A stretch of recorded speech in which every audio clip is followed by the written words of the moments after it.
Trump has gone crazy with its tariffs, and that's bringing the stock market down, up. It's crazy, right? I started making this video on Monday when the market dropped crazy. I started making the script for this. I'm shooting this on a Thursday evening when the market has dropped further and then, increased by 10% and then dropped further on Thursday, which is today, by 4%. And then I don't know what will happen tomorrow, and you'll be watching this video on Sunday. So a lot will change, until Sunday, I'm sure. But I still wanted to, make this video and try and explain how I am buying the dip and how I am making use of this market, the volatility. It's very difficult, right? So where do you stop, right? It's crazy, right? So I'll explain all of that and how I've created a formula for buying the dip and how I'm entering the market. I'm not going anything crazy. I'm not doing individual stock investing. The index itself is, declining crazy right now. So I'll be talking about how this volatility is not just risk, but it's also an opportunity and how I'm playing this. So let's get started.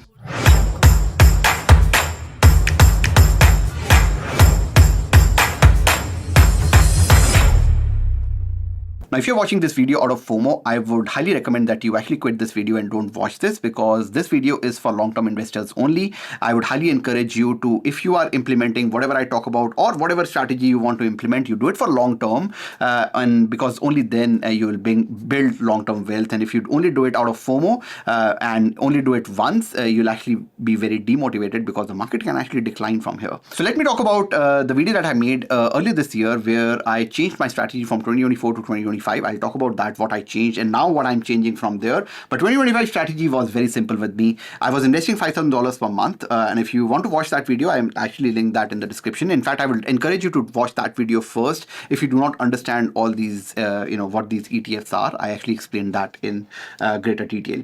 But the strategy was that I'll be investing about $5,000 per month. Of that, $2,000 per month will go into S&P 500, which is like global 500 top companies that you have. 40%, so $2,000 is 40% of $5,000. Then 20% will go into global tech, which is tech.to. Again, another ETF which is listed on the Canadian Stock Exchange, but it invests mostly in the US. Then India large cap, which is Nifty 50, I invest another $500, which is 10%. 10% goes into global fund, so it's a global value factor VVL. Again, a fund which is listed on the Toronto Stock Exchange, but it invests, globally. That's 10%. So 40, 20, 10, 10, and then the other 20% goes into individual blue chip stocks. And I just listed all these stocks. And sometimes there was no set, formula for how I was buying these stocks. If I find a stock to be declining a lot more and I feel that, that stock is really good and it's part of these 5 or 7 stocks that I have listed here, I would just, buy that. So there was no set formula of how I was investing the 20%. All that has changed. So first, let me talk about how I changed 2024 to 2025. 2024, I was investing a lot into Canadian market. Not a lot, but 20% of my portfolio was Canadian market. TD, Dollarama, a little bit of stocks that I was doing, that was part of it. I was investing in VDY, XIC. I was investing in some REITs. So all that has gone away in 2025 because I do believe that, US market is likely to do a lot better, even though, I'm having these doubts with Trump in power right now. But again, I'm a long-term investor, so I really feel that this will all go away. Monthly investing budget $2,500 per month to $5,000 per month because I want to retire early, and the best way to do that is to invest more. And you don't have to invest $5,000 or $2,500, right? Do what you are comfortable doing. You can actually implement the same strategies as a percentage to whatever budget you have. Individual stock allocation was 0%, almost 0%, less than 2-3%, right? And now it's up to 20%, like I said in my previous slide. And then I am also holding 40% cash, and I talked about this in my video that I made in January or February as well. And at that time, the market was at its peak. 158 was the VFE. That was the peak of the market, and I said that I really feel that the market is likely to correct, and I wanted to hold 40% cash.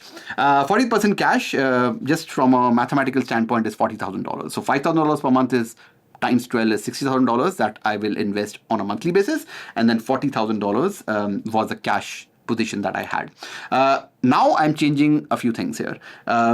Trump is just going crazy, so I'm not changing anything on my allocation towards Canada and US, but I'm changing my monthly investing to weekly investing. It's the same amount, $5,000 per month. It just, in a weekly, I'll just be doing it weekly. So that's $1,250 weekly now. I've reduced my stock allocation from 20% to 12%, and purely because I don't know where the chips will fall. I don't know which company will be impacted more by tariffs. So I just don't want to, put my eggs into like a stock where it actually gets impacted by tariffs a lot and it just goes down, right? So I just want to do as broad market as possible because there are opportunities to buy overall indexes as well in this market. So I'm just being very conservative that way, very, very aggressive in the way I'm investing right now, as you can see from my slides, but very conservative in what I'm investing in.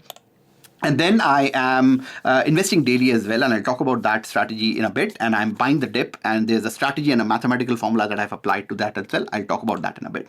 Let's first talk about what I'm investing now on a weekly basis, which is my, like a weekly cadence. I don't look at that. I just have created that automatically in Wealthsimple. It just gets deducted. I don't have to watch the market. I don't have to open Wealthsimple. It just gets automatically, invested in the market. So I'm doing 40% of this 1250, which is $500 into S&P 500 again, VFV. I'm doing a little bit more in tech.to, which is again 40%. So 80% of the money is going into these two indexes. Then I'm doing 8% in India, which is Nifty 50. I'm not doing any global market funds. I'll talk about that in a bit, why I'm not doing it, because it's part of my buy the dip strategy. So I'm not doing it as my weekly cadence now. And then I am doing individual stocks 12%, and in fact it's divided 2%. So 12 divided by 6 into these 6 stocks that you see here. So 2%, which basically is $25 per week, and Wealthsimple allows you to buy fractional shares. So I'm doing $25 per week into these 6 companies. You don't see Apple here because I'm actually buying Apple a lot in this too as well. So I didn't feel the need to buy Apple separately, but you can do that. It's up to you. It's just my thinking. Now let's talk about the more intricate or the more complicated stuff, where how am I buying daily? Like how do you buy the dip? Like you keep hearing this, buy the dip, but how do you actually buy the dip? That's the exact same thing that I asked myself when I saw people saying buy the dip. So I created a formula, but let's talk about the 40,000 cash and how I'm allocating. The first one is very simple. More than 50% of the funds are going towards daily investing in the index, S&P 500. $100 per day into VFE, because Trump is saying daily, like he's even giving market signals right now on Twitter, X, that it's a really good time to buy or whatever, right? So it's crazy what he's doing. That should be illegal. Like the president of United States, like USA, like the most powerful person in the world, should not be allowed to come on a social platform and say that it's a really good time to buy minutes before he's pausing the tariffs. I don't see how that's legal, but again, a topic for another day. I'm doing $100 per day in VFE S&P 500 for the next 12 months. That's $25,000 because there are about 250 trading days in a year. So that's $25,000 that I'm investing. So I'm not taking a lot of risk there. And then I'm buying the dips with the other $15,000. So you'll see that, I'm very aggressive in the numbers, and you don't have to have the same numbers. But again, I'm just doing it very, very in a very risk averse manner, the way I'm distributing those funds. The trigger is how I'll invest in the dip. The trigger is that every time VFV falls by 2% below my last purchase, I buy for $500. It's as simple. It drops by 2%. Let's say I bought at 150. It dropped by 2% to 147. 147. And I buy for 500. And then it drops another 2%. I buy another 500. So that's how I'm doing it.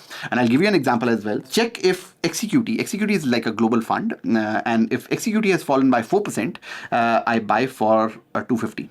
Now, this is again a very risk-averse strategy. I'm investing in a broad market fund. It's even broader than VFE, but XEQT is still more prone to volatility because of the exchange rate risk, because you're investing in global stocks here. But yeah, if XEQT has fallen and the trigger is VFE, right? So if VFE has fallen 2%, then I'll check if XEQT has fallen 4% and I'll buy $250 of it.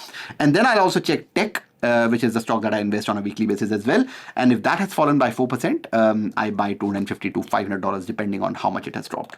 Now, let me give you an example. This is April 3rd. These are real, like screenshots of my Wealthsimple account. By the way, I love Wealthsimple. If you want to, get $25, I think $50, $25, for your first trade, you can actually use my link. I'll get the $25 as well, but you'll also get a $25 free money to invest and start your journey. Anyways, side note. So buying the dip, so I invested on April 3rd. This was a Thursday. My previous purchase was for, I think, $141 for VFE, and it dropped by 2.5%. And then I bought 4% 4 shares of this, which is around $500 of VFE when it dropped by 2%. So 2% was the trigger, right?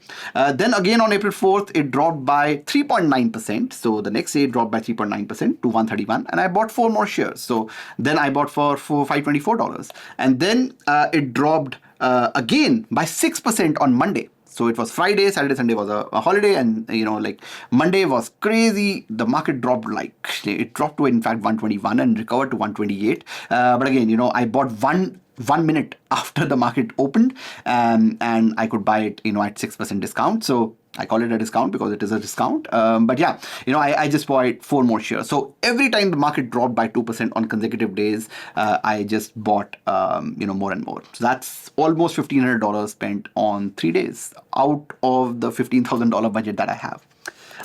Then I also looked at tech. I didn't stop there, right? So tech had dropped almost 6% on April 3rd, and I bought about $500 of tech. Then on April 4th, again, it dropped by 4%, almost 4%, and I bought another $450 of tech. And then it dropped again by 6% on Monday, and I again bought about $350. So I've already invested a lot of the $15,000 budget, but that's just the market, right? So, and I created that rule, before this all happened. Anyways, I just love maths, right? So if you create rules using mathematics and you stick to it, there's a very little chance that you will go wrong, as long as you're doing it on broad market. Now, if you do it on stocks, you can go wrong, but I'm doing it on broad market index, right? Then XQT, which is a global fund, again, it dropped by 6%. So I bought about $250. Again, I bought about $250 when it dropped on April 7th by 7%. Now, the thing is that VFE actually recovered by a lot. So let's look at the chart, and I'll try to explain how I buy the dip now, right? So what happened was, again, going back to the chart, this is like a 1 month chart. Look at the variability in 1 month. It's crazy, right? So like even daily variability is crazy. Anyways, so Wednesday, April 2nd, I did not buy anything. I actually bought it on a Monday, but it dropped to about 134. I talked about how I bought when it dropped on Thursday. Then it dropped again on Friday, so I bought the dip. Then on 7th, it actually seems like it recovered, but the market actually dropped a lot in the beginning, and then it recovered, and it almost felt like nothing happened on April 7th, but that was not true. It actually dropped from 128 to 121 when the market opened, and I bought at about 123.8, right? So I did buy the drop here, and then what happened was that on Wednesday, the market just shot up from 125 to 136. So I did not buy anything because it did not dip by more than 2% on Tuesday, but on Wednesday, it just shot up. And everything was green, like everything in my portfolio was green. Tesla was up 27% of crazy numbers, right? This was, in fact, the highest gains that we have seen in 17 years in a single day. So crazy numbers, right? But then there was a dip again on Thursday, which is today, the day that I'm shooting a video. Now, how do I buy a dip? Like, do I buy a dip now? Because it did drop almost 6, which is like 4%, right? Today, if I look at today, it dropped by 4%. And the market dropped by 4%. So it's more than 2%. But no, I don't buy it now. That's not buying the dip. I would buy a dip when it either goes to about 120, because my last buy was about 123.8. So it has to go about 121, and that would be a 2% drop, or it drops by 2% below my average of my VFE purchase overall, right? So if you look at my portfolio here, VFE is my top purchase. So it's about 34% of my entire portfolio. This is only my TFSA portfolio, both me and Simran. I have like a business portfolio as well, which is separate from here, but it's not very different because I've been doing consistently over the past 4 years. So it's not very different from here. The average price that I've purchased these 209 stocks is about $130, I would say. Now I would buy VFE if it drops 2% below my average now. If I go to the calculator, 129.86 multiplied by 98%. So that's about 127.2. So if it drops to below 127, that's where I'll buy the dip. So the trigger is 2% below my previous purchase, which is at 123 and change. So it either hits that level or it's 2% below my average. Today closed at over 130, and therefore I did not buy. And yes, I continued buying the $100 per day. So I did buy the $100 per day. I will continue to buy the weekly one on Monday. Whatever, the market is up or down, I'll keep buying the weekly and dollar cost average. But buying the dip only triggers if it's 2% below my last purchase or 2% below my average. And none of that happened today, and therefore I did not buy. Now, in this entire formula, I also have a max allocation per day of 1250. I'll not invest more than $1,250 per day. So it's not like, if it keeps dipping every single day, I keep buying. Or if it keeps, like 2%, then 2%, then 2%, like, I just have to make a call of not investing more than 1250, so that I have a total of 12 days that I invest. And I've already invested for 3 days. So the last 3 days that happened, I already invested. And just for context, if I keep buying the dip at 2%, the market will actually drop by 35% by the time I hit the 12 dips. And that's crazy because it's only been 5 instances in the last so many years since depression of 1920s, only 5 instances that it has dropped by over 35%. That's how rare this drop is, and I do want to take advantage, but I do want to do it in a mathematical way. I just don't want to do it blindly. That's why I made this formula. I'm not investing in any stocks. I'm not in, obviously I'm doing it weekly, but I'm not buying the dip on stocks because, like I said, I don't know which stocks will be impacted a lot more by tariffs and what that impact would do permanently to that stock. So there's absolutely no way to know. I don't think these stocks will be impacted like long term, but still, I'm not taking that risk because there's enough upside in buying the dip on overall, indices as well. Now, let's say you are someone who does not have a lot of cash. You don't have to worry about that, right? So like if I had $500 per month to invest, what I'll do is I'll just multiply that by 12 months so that I get into an overall year budget. Let's say your budget is $500 per month times 12, $6,000 per year. I'll just divide this by 250 trading days, and that will get me to over $25 per day, and I'll just invest $25 per day in S&P 500, and it will take care of DCA. Just do it in VFE or whatever S&P 500 you like, and yeah, like you just invest for $25 per day. You don't have to buy the dip all the time if you don't have the budget for it, but I would highly encourage everyone to at least do weekly or daily investing if you can with the same budget that you have before all of this craziness happened. The trap is that you wait till the stock market hits the bottom, because there's absolutely no way that I can predict when the bottom will be and when this orange guy like feels that this is craziness and he has to do something about it. Anyways, another topic for another day. Buying out of FOMO in short run with no intention of continuing for the next 25 years. Let's say you cannot do it in point in time. If you're entering this, watching this video, downloading Wealthsimple or whatever you're doing, do it for the next 25 years. If you want to do it just because there's FOMO in the market, everyone is saying buying the dip, don't do it, right? Please don't. Buying the dip on individual stocks, I personally feel it's a mistake. Now, you might feel differently, or if you are a little bit more experienced, you would probably want to do that. I am not personally doing it. At least it's a trap for me. Buying the dip with your emergency fund, absolutely don't do it. Buying the dip with your money that you have put aside for a big purchase, a home, whatever, right? So don't tap into that to invest here. It's not worth it. Buying the dip using borrowed funds, that's crazy. I don't know. There's so many people who have asked me, oh, can I borrow from line of credit and, put it into stock? Why? That's FOMO investing, right? So don't do it with money you don't have, right? And overcomplicating the buying. That's something that I've seen a lot. Should I buy VFE versus VOO? Should I invest in CDR stocks versus, directly in the US? Should I buy using Wealthsimple or Questrade? Do not complicate it. Just pick one platform, pick your favorite stocks, invest for 25 years, and don't bother about these small things, fees and everything. I understand that the fees are high if you invest in USD stocks. Wealthsimple charges 1.5%, but in long term, investing for 25 years, all that compounding will take care of any point in time fees that we pay. And I really feel that we have overcomplicated this. So do not overcomplicate, because you'll repent not investing in this time, all this time that you're overcomplicating or overanalyzing this, waiting for the bottom or whatever, right? So just do it consistently, and that consistency will bring compounding into play, and that compounding will take care of any other fees or whatever you paid extra during the time that you were investing. The one thing that I'll still say is that if you have room in TFSA, tax-free savings account, you should max that out and invest through TFSA, because that's a no-brainer. That's all the compounding and you don't have to pay any tax on that. So that's a no-brainer, and then you can do RRSP depending on your income or non-registered account, and don't worry about paying taxes, because you will be paying taxes, right? Unless you're doing in TFSA, you will be paying taxes, and it's okay. You have gained a lot out of compounding into the market for the next 25 years, and if you have to pay taxes on that, it's okay, right? It still gains, right? So yeah, let's not overcomplicate that. Just invest where you can. Have a mathematical formula. Use the formula that I have. I'm not a financial advisor, so I can't tell you what you have to do. I'm just a random person who has a rule around how I invest, and I don't want to go crazy on this dip. So I have like a formula that I go with. Do it intentionally and do it consistently for the next 25 years, and I think you should be okay. That's all I have for today. मिलते हैं अगली video में, तब तक के लिए bye bye.